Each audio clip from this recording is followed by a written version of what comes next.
Episode 5 The Diary. Gabriel sat alone in the sitting room, the diary trembling slightly in his hands. The pages smelled of old dust and secrets that clawed their way into the silence of the house. The mahogany tree still swayed outside. Tenko was coiled beneath it like a silent sentinel. But Gabriel felt more alone than he had ever been. He placed the diary gently on the table and bent forward, burying his face in his palms. His grandfather murdered, his father murdered, his family's company stolen. He whispered into the empty room, "Is this real?" He opened the diary again, turning to the last written page. The ink was fresh, too fresh to belong to a man who died when Gabriel was a boy. His heart pounded. The truth always returns to its rightful heir. If you are reading this, my son's son, beware. Gabriel pushed the diary away in fear. Fresh ink, updated words.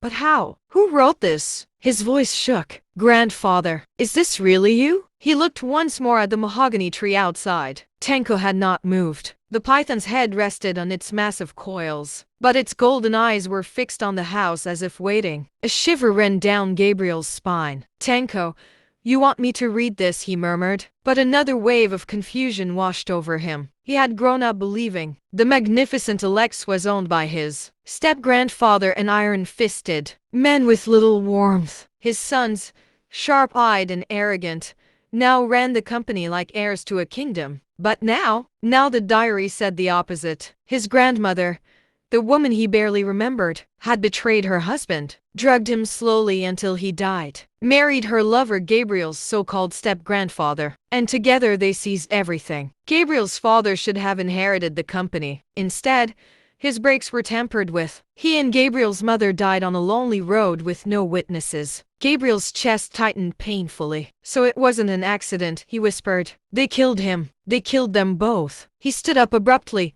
pacing around the room. His thoughts were fire and smoke. "Why now, grandfather? Why reveal this now? What do you expect me to do? I don't want that company. I don't want power. I don't want any of it." His voice broke. "I just want peace." He sank into the chair again, exhausted. But the words on the last page burned into his memory. The truth always returns to its rightful heir. He couldn't ignore it. Not anymore. He turned his gaze toward the window again. Tenko had raised his head. The python was staring straight at him, unblinking, intense, purposeful. Gabriel's breath caught. In that moment, he knew Tenko wanted him to come. He grabbed the diary, hurried out of the house, and walked toward the mahogany tree. The night wind brushed against his skin like a whisper from the past. Gabriel stopped a few steps away from Tenko. "Tenko, I need answers," he said, his voice barely audible. "Did my grandfather send you? Is that why you came back?"